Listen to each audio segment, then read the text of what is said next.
Syllabus है वो unit 1 और यूनिट 2 है। ये सारे चैप्टर्स हम कर चुके हैं, इसमें भी हम ये 2 कर चुके हैं और अब आज हम मार्क ट्वेन करेंगे तो फिर हमारे 2 चैप्टर्स बच जाएंगे। तो ये सारा आपका सिलेबस है यूनिट टेस्ट का। तो अभी आप ये 8 चैप्टर्स आप कर चुके हैं, आपके साथ उसके रिसोर्सेज शेयर भी किए हैं, एक बार दोबारा कर देंगे। हर चैप्टर का रिसोर्स आपके साथ शेयर कर दिया जाएगा, जिसमें आपने देखा है हम उसमें क्या क्या करते हैं। हम उसमें समरी होती है, उसमें वर्ड मीनिंग्स होते हैं, उसमें जो हमारे क्वेश्चंस हैं बुक के एंड में उनके आंसर्स होते हैं, है ना। उनको आप लिख के जरूर प्रैक्टिस करना। जैसे आज के चैप्टर का है, आपके साथ ही जो वर्कशीट होती शेयर होती है, जो आपको मिलती है, इसमें एक तो समरी होती है, सारांश होता है उस चैप्टर का जो हमने पढ़ा है, उसके मुश्किल शब्दों का अर्थ होता है हिंदी और मराठी में, और नए शब्दों की शब्दावलियों की लिस्ट भी होती है। और फिर जो कुछ क्वेश्चंस हैं आपकी प्रैक्टिस के लिए, जिनके आप आंसर्स बाद में चेक कर सकते हैं नीचे, और आपके बुक के जो सवाल हैं उनके भी आंसर्स इसमें दिए हुए हैं। तो हम चैप्टर पढ़ते हैं, हम नए शब्दावली पढ़ते हैं, हम बुक के पीछे जो क्वेश्चंस हैं उनको भी पढ़ते हैं, और फिर ये सब आपके साथ शेयर किया जाता है, आपको दिया जाता है। आप इसको लिख के पढ़ के प्रैक्टिस कर सकते हैं एग्जाम के लिए। ठीक है बेटा। तो ये आपको अब तक के सारे चैप्टर्स के आपको ये मिल जाएंगे। आप एक एक करके वीडियो दोबारा देखिए, बुक सामने रखिए, कॉपी रखिए और लिख लिख के प्रैक्टिस कीजिए। वीडियो का ये फायदा है, आप वीडियो पॉज करके देख सकते हैं। ठीक है। जहाँ पे आपको लगता है कि आपको थोड़ा सा दोबारा पढ़ना है या दोबारा समझना है, आप रिवाइंड कर सकते हैं, आप दोबारा उसको सुन सकते हैं और साथ साथ बुक के प्रैक्टिस कर सकते हैं। तो अपने एग्जाम के लिए, अपने पेपर के लिए अच्छे से पढ़ना शुरू कर दो, ताकि आपके अच्छे नंबर आए, है ना। जो हम क्लास कर रहे हैं उसका हमें फायदा हो। तो आज हम चैप्टर करेंगे 2.3, सेकेंड यूनिट का तीसरा चैप्टर मार्क ट्वेन के बारे में है।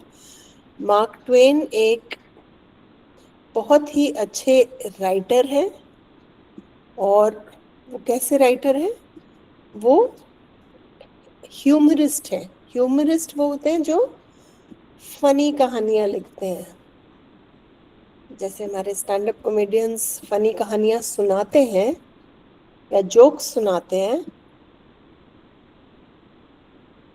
ठीक है।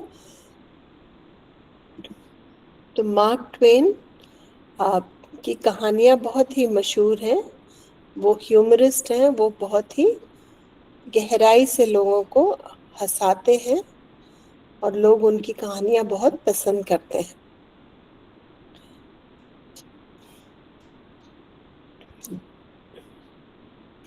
अच्छा, एक छोटी सी एक्सरसाइज है ये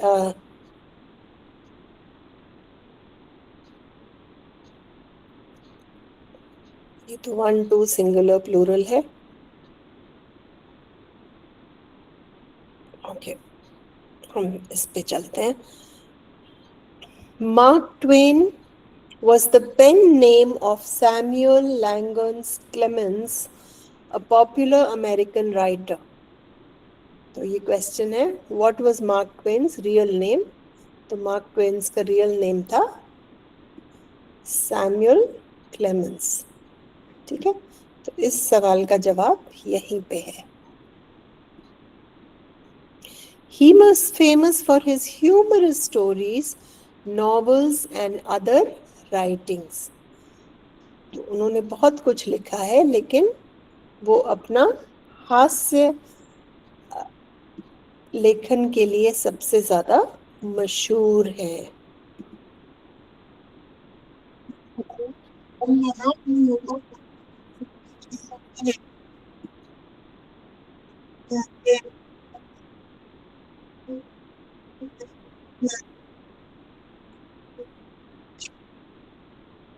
है, मार्क ट्वेन को सारी दुनिया ऐसे ही जानती है। वो अपनी ह्यूमरस स्टोरीज के लिए मशहूर है। His ready wit shone through everyday conversations. Many anecdotes related to Mark Twain are told and enjoyed even today. तो जो ऐसी कविताएं लिखते हैं वो रोजमर्रा जिंदगी में भी बहुत ही फनी होते हैं।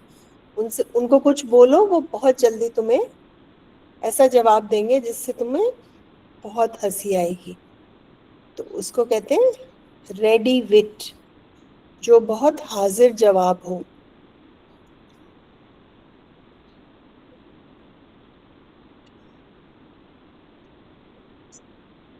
ठीक है, तो उसके बहुत सारे किस्से हैं जो आज भी लोग सुनते हैं, सुनाते हैं और इंजॉय करते हैं। लेकिन ये ध्यान रखने वाली बात है कि वो सिर्फ एक कॉमेडियन नहीं थे, वो सिर्फ एक ह्यूमरिस्ट नहीं थे, वो सिर्फ एक फनी राइटर नहीं थे। उनमें ह्यूमन वैल्यूज भी बहुत थी। लिबर्टी, इक्वालिटी, फ्रेटर्निटी के वो बहुत बड़े डिफेंडर थे। वो मानते थे कि दुनिया में सब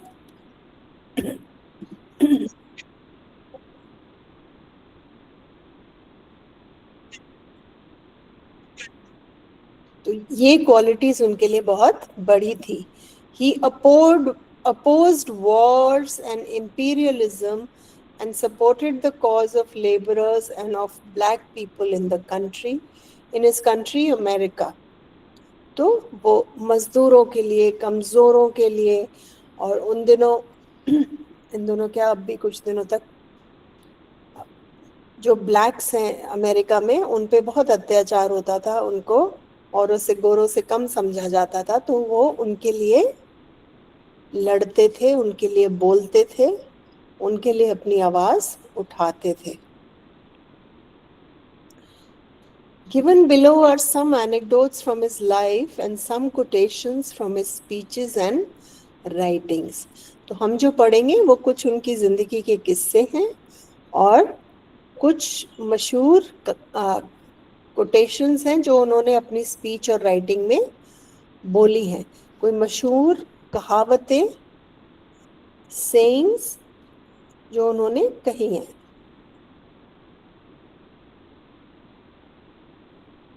ठीक है,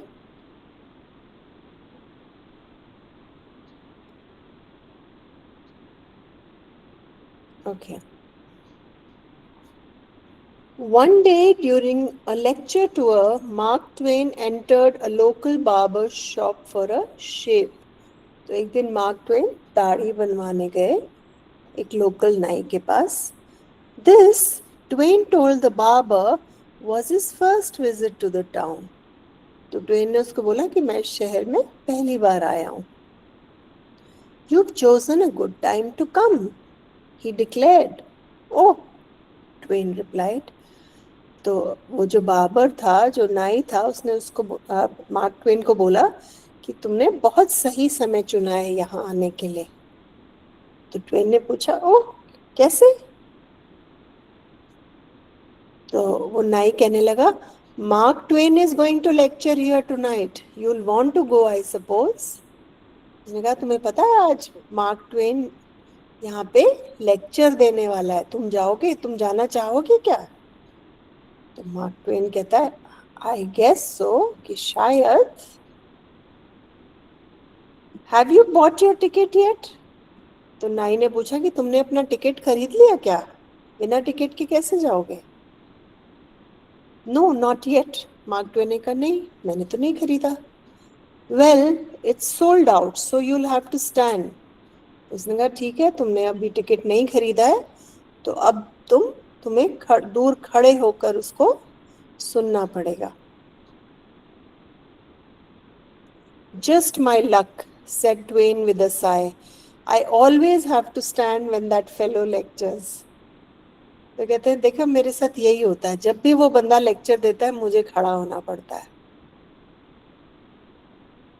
उसको क्यों खड़ा होना पड़ता है? क्योंकि वो खुद मार्क ट्वेन है और वो खड़ा होके लेक्चर देता है, लेकिन उस नाई को नहीं पता कि वो खुद मार्क ट्वेन से ही बात कर रहा है।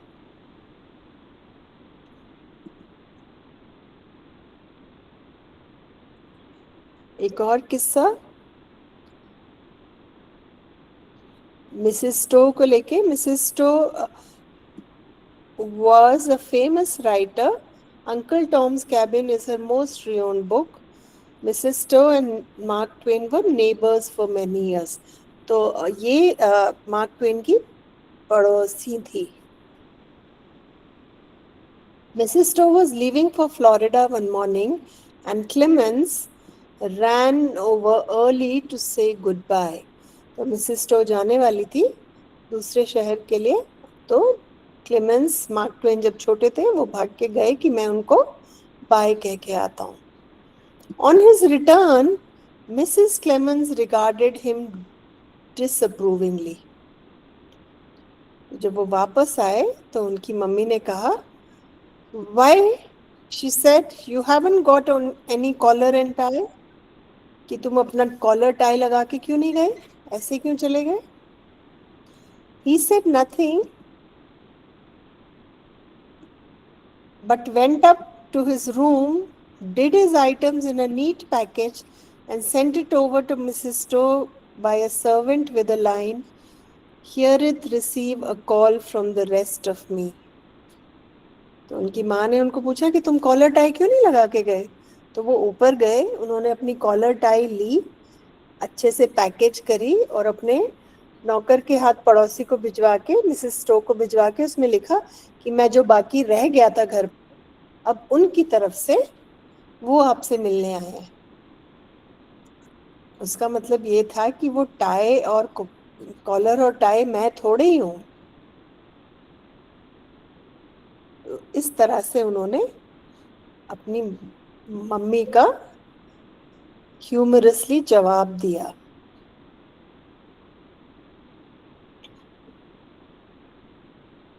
ये एक तीसरा किस्सा है। One day, Henry Irving, in the middle of telling Mark Twain a humorous story, abruptly stopped and examined his friend's face. You haven't heard this, have you? He asked. Twain assured him that he had not. तो इसका friend, mark Twain का friend Henry उनको एक किस्सा सुना रहे थे, एक हास्य स्टोरी सुना रहे थे, लेकिन वो बीच में रुके और चेहरा अपने दोस्त का ध्यान से देखा। उन्होंने कहा तुमने पहले ये कहानी सुनी तो नहीं है ना? तो ट्वेन ने कहा कि नहीं मैंने नहीं सुनी। When some time later Irving again paused and again posed the question, Twain again reassured him. थोड़ी देर बाद फिर अरविंद ने ध्यान से कहानी सुनाते सुनाते वो दोबारा रुके, उन्होंने दोबारा ध्यान से अपने दोस्त के चेहरे को देखा और पूछा तुमने नहीं सुनी ना, सच्ची में नहीं सुनी ना ये कहानी पहले? तो ट्वेन ने कहा नहीं। उन्होंने फिर जवाब दिया कि नहीं मैंने नहीं सुनी।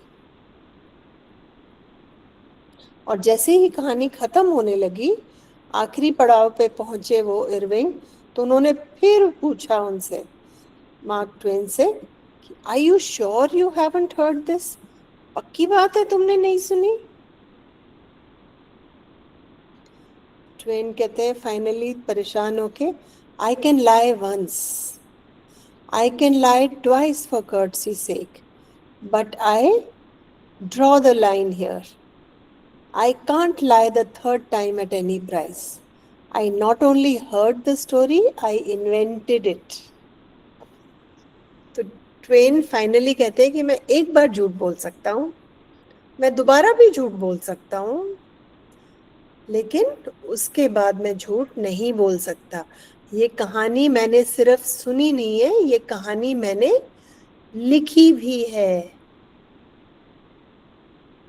तो आपको क्यों लगता है why did Henry Irving ask Mark Twain if he had heard the story before? क्योंकि हो सकता है मार्क उनको जब वो कहानी सुना रहे थे तो उनको मार्क ट्वेन के चेहरे से लगा कि शायद इन्होंने पहले सुनी है। हो सकता है उनके चेहरे पे हल्की सी मुस्कान आ गई हो, या कुछ उनके हाव भाव से उनको ये महसूस हुआ हो कि शायद ये कहानी जानते हैं। Mark Twain once proposed a plan for improvement of English spelling. For example, in year 1, that useless letter C should be dropped to be replaced by either K or S, or otherwise X would not be a part of the alphabet. The only case in which C could be retained would be the ch formation, which would be dealt with later. तो उनको इस बात से problem थी कि ये है सी, लेकिन हम बोलते क का साउंड है। कहते फिर फायदा क्या? तो जो स्पेलिंग्स है बेसिकली इंडिया इसकी इंग्लिश की, उसका मजाक उन्होंने उड़ाया है कि हम लिखते सी है, हम बोलते के क है, और सी एच में वो च हो जाता है।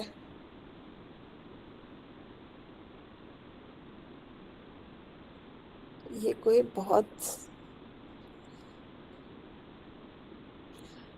One day during his tenure as an editor of a small Missouri newspaper, Mark Twain received a letter from a reader who had found a spider in his paper. He wondered whether this portended good or bad luck. तो एक जब वो mark Twain एक अखबार के editor थे, तो उनको एक रीडर से चिट्ठी मिली कि मेरे अखबार में एक मकड़ी निकली। अब वो मकड़ी गुड लक है कि बैड लक है, मेरे लिए शुभ है कि अशुभ है? तो ट्वेन ने कहा कि ना शुभ है ना अशुभ है। वो मकड़ी सिर्फ ये देख रही थी कि कौन हमारे अखबार में एडवर्टाइज नहीं करता है, ताकि वो उसके स्टोर में जाए और वहां पे आराम से रहे। तो उनका मतलब ये था कि हमारे अखबार में जो एडवर्टाइजमेंट नहीं देता है, उसका तो काम चल ही नहीं रहा होगा। तो वहां पे मकड़ी आराम से अपने जाले बना सकती है और रह सकती है।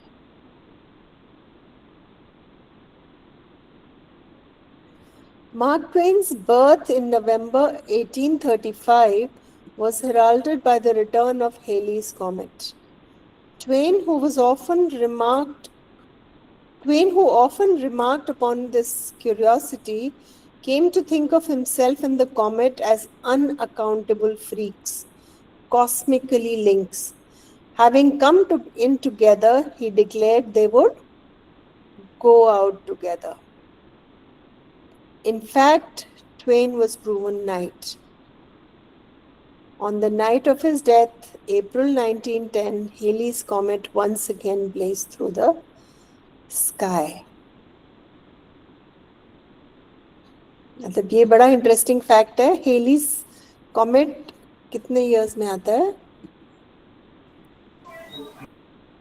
1835। नहीं, कौन से ईयर्स? 75 to 76 इयर्स के बाद वापस आता है हेलीज कॉमेट। और जिस साल मार्क ट्वेन का जन्म हुआ था, उस साल हेलीज कॉमेट आया था। और ट्वेन मजाक में कहते थे कि हम दोनों बहुत अनअकाउंटेबल फ्रीक्स हैं, मतलब हम दोनों संकी हैं, हम दोनों का कुछ नहीं हो सकता, और हम साथ आए हैं, हम साथ जाएंगे। उन्होंने ये बात मजाक में बोली थी, लेकिन जिस रात ट्वेन की डेथ हुई, उस रात भी हेली कॉमेट देखा था और उनके बर्थ पे भी दिखा था। तो वो बात सच निकली। Twain was proven right. वो तो वैसे मजाक में बोल रहे थे, लेकिन उनकी बात, बोली हुई बात सच हो गई। कुछ ये उनके फनी ह्यूमरस कोटेशंस हैं जो उनके द्वारा किसी किताब में लिखे गए हैं, या किसी स्पीच में उन्होंने बोले, या किसी से बात करते हुए उन्होंने ये बोले हैं। April Fool's Day. This is the day upon which we are reminded of what we are on the other 364. कहते हैं अप्रैल फूल्स डे पे हमें पता चलता है कि हम बाकी 360 दिन क्या है। तो उनका मतलब था हम सिर्फ अप्रैल फूल डे पे अप्रैल फूल नहीं है, हम बाकी 364 दिन भी फूल्स हैं। A man cannot be comfortable without his approval।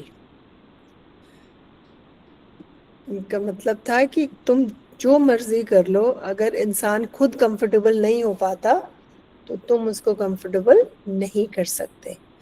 उनका मतलब ये था कि कंफर्ट और डिस्कंफर्ट दिमाग में होता है।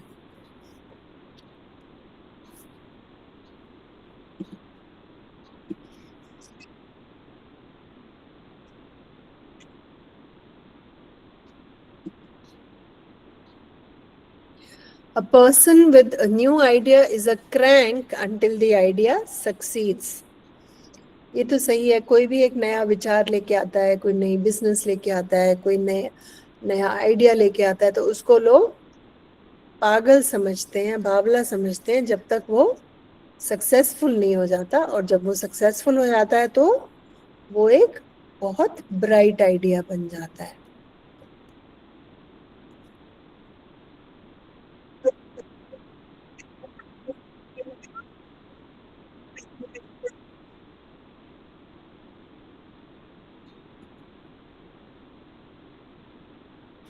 Age is an issue of mind over matter। If you don't mind, it doesn't matter। कहने का मतलब था कि एज हमारे दिमाग में है, हमारी सोच की उपज है। अगर तुम्हें फर्क नहीं पड़ता, अगर तुम्हें इस बात का बुरा नहीं लगता कि तुम्हारी उम्र बढ़ रही है, तो दूसरों को इस चीज से फर्क नहीं पड़ना चाहिए। मैम मैटर का मतलब,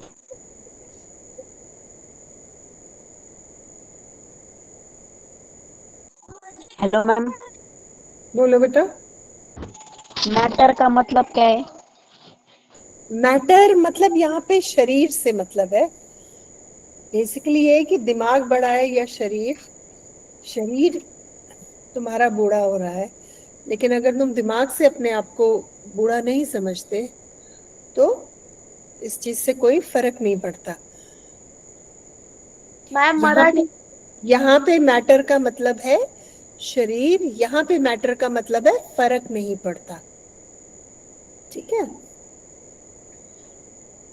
तो इसको तुम अच्छे से ट्रांसलेट नहीं कर सकते क्योंकि ये शब्दों का खेल है। उन्होंने शब्दों से ह्यूमर क्रिएट करने की कोशिश की है, तो हम ट्रांसलेट करेंगे तो वो बिल्कुल सही नहीं करेगा। ठीक है। टीचर मैटर को मराठी में गौण कहते हैं, गौण। अच्छा बेटा, मुझे नहीं पता। All generalizations are false, including this one।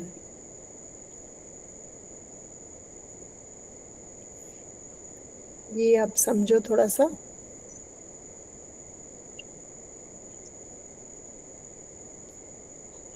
कहते हैं सारी जनरलाइजेशन खोटी हैं, इस वाली को मिला के जो मैं कह रहा हूं। तो उनका कहने का मतलब था कि जनरलाइजेशन करना गलत है। अगर मुझे एक बच्चा मिला, मैं मेघालय गई और वहां का बच्चा मिला और उसने मुझसे बहुत अच्छे से बात की, तो मैं फिर सबको बोलूं कि मेघालय में सब बच्चे बहुत पोलाइट हैं, तो वो जनरलाइजेशन है। मैं दूसरी जगह गई, वहां के बच्चे ने बहुत बदतमीजी से बात की, तो मैं सबको बोलूं कि फला जगह के सारे बच्चे बहुत बदतमीज हैं, तो वो जनरलाइजेशन हो गया, वो सच नहीं है। Be careful about reading health books, you may die of a misprint. कहते हैं हेल्थ किताबें पढ़ने से डरो, क्योंकि अगर उस किताब में कुछ गलत छप गया तो तुम मारे जाओगे। Be careless in your dress if you will, but keep a tidy soul. कहते हैं कपड़े कितने ही लापरवाही से पहनो, लेकिन अपनी आत्मा को साफ सुथरी रखो।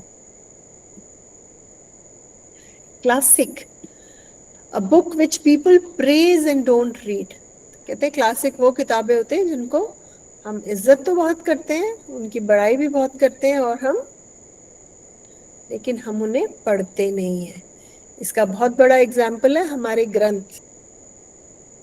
हम कहते हैं भगवत गीता में बहुत ज्ञान है, हम कहते हैं कि महाभारत रामायण सबको पता होनी चाहिए, अष्टवक्र पता होनी चाहिए, वेदांत पता होना चाहिए, लेकिन हम उनको पढ़ते नहीं है। तो जो भी हमारे पुराने ग्रंथ हैं, पुरानी किताबें हैं, जिसकी बहुत मान्यता है, उनकी सिर्फ हमें प्रेज नहीं करनी चाहिए, हमें वो पढ़नी भी चाहिए। Humour is mankind's greatest blessing. ये बिल्कुल सही है, क्योंकि हम हम खुश रहते हैं।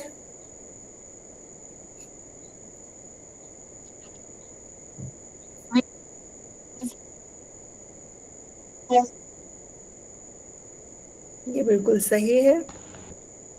कहते हैं I am an old man and have known a great many troubles but most of them never happened.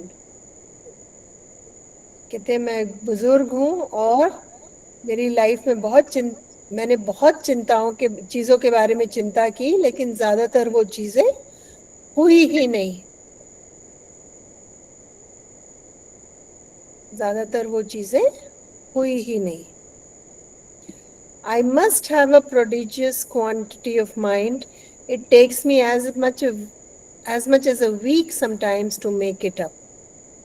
कहते हैं मुझे लगता है मेरा दिमाग बहुत ही बड़ा है, क्योंकि कुछ भी डिसाइड करने के लिए मुझे हफ्ता लग जाता है। ये मजाक बना रहे हैं एक, हम कहते हैं इंग्लिश में makeup my mind. Makeup my mind मतलब किस चीज को डिसाइड करना। तो मेकअप माई माइंड का वो मजाक उड़ा रहे हैं। तो कहते हैं मेरा शायद माइंड कुछ ज्यादा ही बड़ा है, क्योंकि कुछ भी उसको तैयार करने के लिए, किसी भी चीज के लिए मनाने के लिए मुझे पूरा पूरा हफ्ता लग जाता है। ये बहुत सही चीज है। If you tell the truth you don't have to remember anything.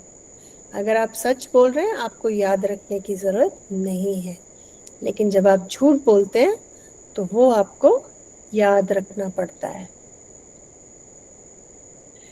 It is better to deserve honors and not have them than to have them and not deserve them.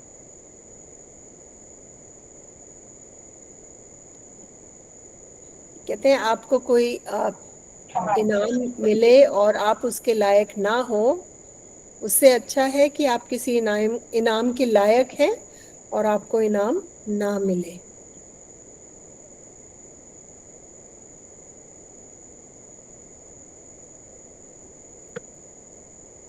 Okay,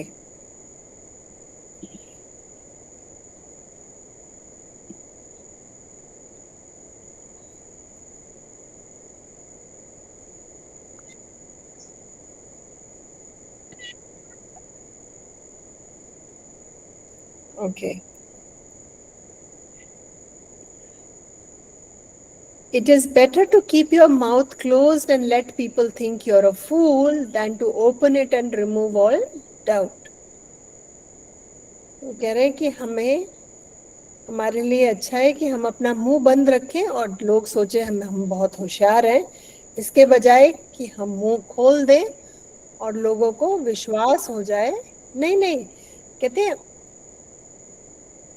अच्छा है कि हम मुंह बंद रखें और लोग सोचे हम पागल हैं, हम मूर्ख हैं, इसके बजाय कि हम मुंह खोलें और लोगों को विश्वास हो जाए कि हम मूर्ख हैं।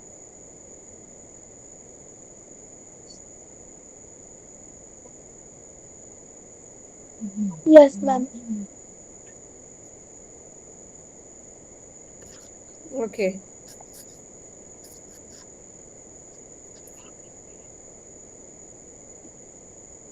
Okay. It is no wonder that truth is stranger than fiction. Fiction has to make sense.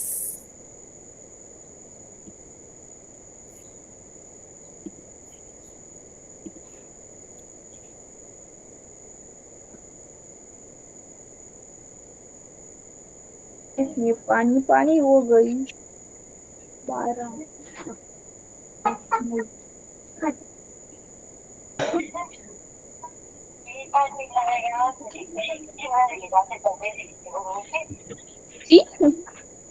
Okay. All right.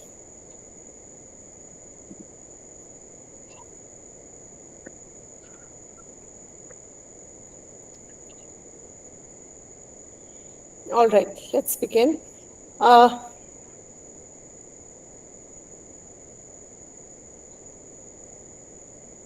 Whenever you find yourself on the side of majority, it is time to pause and reflect. कहते हैं अगर सब तुम्हारे साथ agree कर रहे हैं तो आपको सोचना चाहिए कि ऐसा तो नहीं कि आप जो कर रहे हैं सोच रहे हैं वो गलत हो.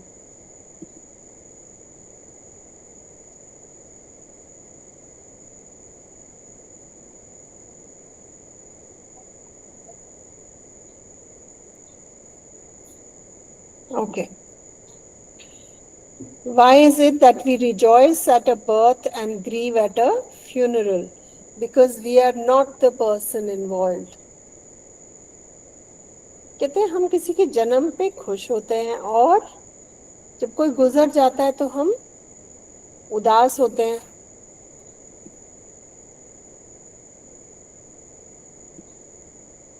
कहते हैं हम क्यों खुश होते हैं? बिकॉज हमें इस बात की खुशी है कि हम नहीं हैं, ये हमारे साथ नहीं हो रहा, किसी और के साथ हो रहा है.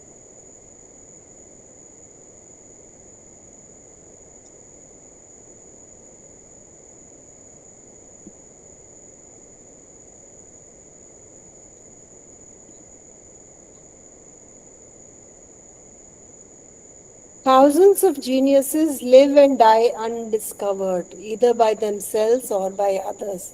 ये उन्होंने बहुत अच्छी बात कही कि कितने लोग बहुत ही स्पेशल होते हैं, जीनियस होते हैं, उनमें खूबियां होती हैं, लेकिन कई बार दुनिया को उनकी खूबी नहीं पता चलती, कई बार उनको खुद अपनी खूबियां नहीं पता चल पाती.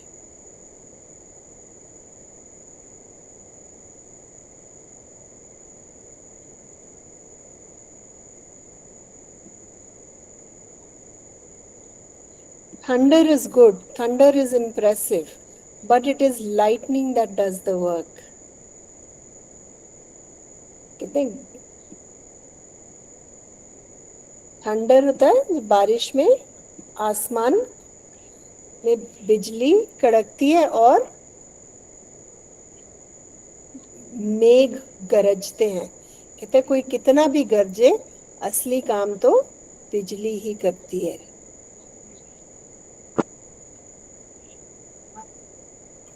कैसे क्या मैम? मैम मराठी में बताओ क्या? बताओ बेटा. मेघगर्जना छान असते, मेघगर्जना प्रभावी असते, पण शेवटी खरे काम विजाच करतात. टीचर मराठी में. ओके, मुझे मराठी नहीं आती. आई होप आपने सही बोला होगा. चलो आगे चलते हैं. When I was younger, I could remember anything, whether it happened or not. कहता जब मैं छोटा था. हाँ बेटा. मैम मुझे वो समझा नहीं मैम. इसके पहले का आपने अभी बोला वो लाइटनिंग का. वो कहते हैं कि शोर, बादल गरजता है, खूब शोर मचाता है, तो गरजना से सिर्फ शोर मचता है, काम तो बिजली करती है. उनका मतलब आप ये कि सिर्फ शोर मचाने से काम नहीं होता, को काम करना भी पड़ता है. मैम आप एक बार उसका एक्सप्लेन करो ना, कैसे बिजली काम करती है.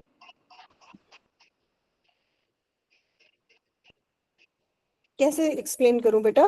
ट्रांसलेशन दोबारा सुनाओ. नहीं मैम, बिजली कैसे काम करती है? उनका मतलब बिजली काम नहीं करती है, वो सिर्फ मजाक में ये कहना चाह रहे हैं कि बादल गरजते रहते हैं, गरजते रहते हैं, गरजते रहते हैं, पर गरजने से कुछ होता नहीं है. जब बिजली कड़कती है तब बारिश होती है. बिजली कड़कने से बादल फटता है ना, तो वो मतलब है उनका। वो सिर्फ शब्दों का खेल है। वो उनके कहने का मतलब ये है कि कुछ लोग सिर्फ शोर मचाते हैं, लेकिन कुछ लोग हैं जो असली में काम करते हैं। ठीक है। वो कहते हैं जब मैं when I was younger I could remember anything whether it happened और not.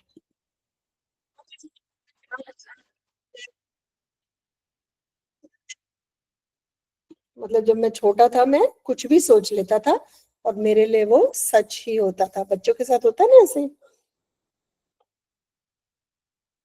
When your friends begin to flatter you on how young you look, it is a sure sign you're growing old. कहते हैं जब तुम्हें लोग कहने लगे कि तुम तो बहुत जवान लग रहे हो, तुम तो बहुत जवान लग रहे हो, इसका मतलब है कि तुम बूढ़े हो रहे हो। इसलिए तुम्हारे दोस्त बोल रहे हैं कि तुम जवान लग रहे हो।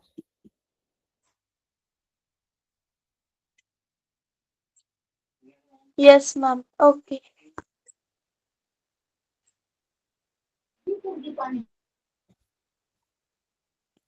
ठीक है, ओके। अब हम एक्सरसाइजेस पे चलते हैं।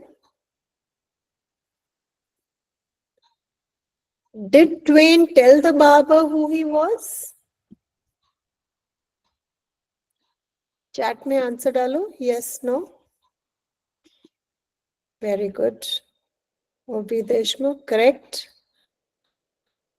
Hariom yes. Manisha, Vedika, Darshan, Rajvi, Ranjali, Virendra Singh, Aishwarya, Vedika, Aditi, Dhaneshwari, Tejas, Vijay. Very good. चलो अब हम आगे चलते हैं सेकंड क्वेश्चन पे। Was Twain particular about how he dressed when he was visiting friends? जब ट्वेन दोस्तों से मिलने जाता था तो क्या इस बात का ध्यान रखता था कि वो कैसे, उसने कैसे कपड़े पहने हैं, वो कैसा लग रहा है? Yes no.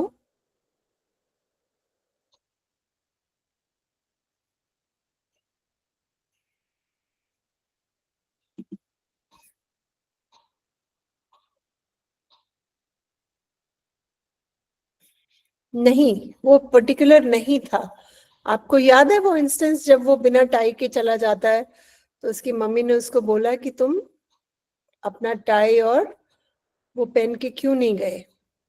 और वो कहीं पे कहते भी हैं कि कपड़े जैसे भी पहनो अपनी आत्मा को प्योर रखो। इसका मतलब वो कपड़ों पे बहुत ज्यादा उनका ध्यान नहीं था। एक जगह कहते हैं be careless in your dress if you will but keep a tidy soul. और हमने एक किस्से में देखा भी था जब वो मिसेस स्टो को बाय करने गए तो वो बिना कॉलर टाई के चले गए, जिनके लिए उनकी मम्मी ने उनको डांटा भी। और जब उन्होंने डांटा तो उसके बाद भी उन्होंने उसको मजाक में उड़ा दिया। तो वो ड्रेस, तो जाहिर सी बात है वो जब अपने दोस्तों से मिलने जाते होंगे तो बिल्कुल ध्यान नहीं रखते होंगे, जो उनको मन करता होगा वो पहन लेते होंगे। Was Twain particular about the words he used? क्या ट्वेन इस चीज का ख्याल रखते थे कि वो क्या शब्द बोल रहे हैं?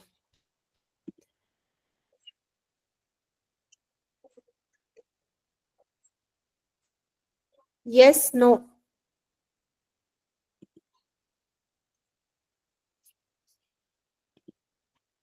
यस। यस, क्योंकि वो शब्दों के Yes, ही तो ma'am. जादूगर थे। उनको शब्दों का सही इस्तेमाल आता था और वो बहुत सोच समझ के शब्दों का इस्तेमाल करते थे। Do you think Twain approved of spelling reforms? Give reasons. हमने एक जगह देखा जब वो कह रहे थे कि स्पेलिंग्स हमने इतनी मुश्किल क्यों बना रखी हैं, हम ऐसे साउंड्स डाल देते हैं जो हम लिखते नहीं है और हम जो लिख रहे हैं वो बोलते नहीं है, तो हमने क्यों स्पेलिंग्स को मुश्किल किया हुआ है, राइट? तो इसलिए वो कहते थे कि हम इन शब्दों की स्पेलिंग क्यों ना बदल दें, है ना? How did Twain explain the spider to the paper? What did he want to highlight? Ma'am एक क्वेश्चन है। बोलो। मैम जैसे उन्होंने कहा कि हम कुछ शब्दों के जो स्पेलिंग बदल सकते हैं, क्या हम बदल सकते हैं क्या? नहीं, वो मजाक कर रहे थे, वो ह्यूमरिस्ट थे, वो लोगों को हंसाते थे। तो उनका ये कहना था कि हमने ये एक अल्फाबेट में इतने सारे, एक वर्ड में इतने सारे अल्फाबेट डाले हुए हैं और हम सिर्फ 2 बोलते हैं, हम इनकी स्पेलिंग क्यों ना बदल दें। तो वो भाषा का मजाक उड़ा रहे थे।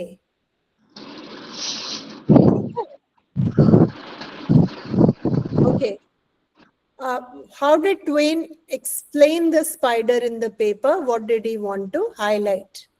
ये हम अभी मैंने डिस्कस किया था कि उन्होंने स्पाइडर के बारे में क्या कहा कि वो स्पाइडर ये देखने के लिए आई थी कि जो उनके अखबार में एडवर्टाइजमेंट नहीं दे रहा है उनको कैसे, कि जो उनको एडवर्टाइज नहीं कर रहा है उनके अखबार में, उसको काम नहीं मिल रहा होगा, उसको काम नहीं मिल रहा होगा तो उसके ऑफिस या दुकान खाली पड़ी होगी। तो उस खाली ऑफिस या दुकान में मैं अपना जाला बना के आसानी से रह सकता हूँ। तो वो क्या हाईलाइट करना चाह रहे थे? ये हाईलाइट करना चाह रहे थे कि जो हमारे अखबार में एडवर्टाइजमेंट नहीं देता उसका काम नहीं चलता।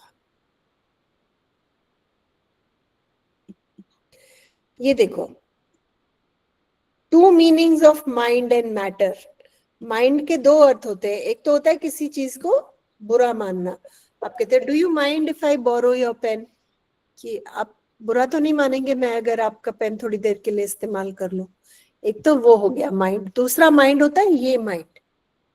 तो यहाँ पे माइंड के 2 मतलब हैं और मैटर के भी 2 मतलब है। एक मैटर होता है फिजिकल मैटर, बॉडी, मतलब जिसको तुम छू सकते हो उसको मैटर कहते हैं। और दूसरा मैटर होता है फर्क नहीं पड़ता, कि मतलब it doesn't matter, it matters. मुझे इस बात से फर्क पड़ता है, तुम मुझसे कैसे बात करते हो। मुझे फर्क नहीं पड़ता, तुम कैसे बात करते हो। तो it matters, it doesn't matter. तो मैटर के 2 मतलब हैं और माइंड के 2 मतलब है। और इन शब्दों के खेल से, शब्दों से खेल रहे थे ट्वेन जब उन्होंने बोला age is an issue of mind over matter, if you don't mind it doesn't matter. तो इसको ट्रांसलेट करके समझाना थोड़ा सा मुश्किल है, ठीक है। तो आपका होमवर्क है क्वेश्चन 1, क्वेश्चन 2 आप लिख सकते हैं तो, और बस दैट्स इट। इसमें इसके अलावा कुछ क्वेश्चंस मैम रिपीट करो। ये आप प्रैक्टिस कर सकते हैं। मैम प्लीज ये आप रिपीट करो। क्या बेटा? होमवर्क क्वेश्चन रिपीट करो प्लीज। क्वेश्चन पहला 1, और दूसरा, क्वेश्चन पहला 2, और दूसरा HW में। ठीक है। क्वेश्चन 1 और क्वेश्चन 2 आपका होमवर्क है। ओके और ये आप प्रैक्टिस कर सकते हो किसी एक घर में, भाई के साथ, बहन के साथ, आप किसी के साथ भी आप एक रोल प्ले कर सकते हो। जैसे आप वैशाली का रोल प्ले कर रहे हो, दूसरा मदर का रोल प्ले कर रहा है, और आप ये डायलॉग्स बोल के प्रैक्टिस कर सकते हो। और फिर आप रोल बदल के आप मदर का रोल प्ले कर सकते। मैं बेटा सुनो पहले, ठीक है। उससे आपका स्पोकन इंग्लिश इंप्रूव होगा, आपका प्रोनाउंसिएशन इंप्रूव होगा। ये एक कस्टमर केयर की कॉन्वर्सेशन है। कभी हम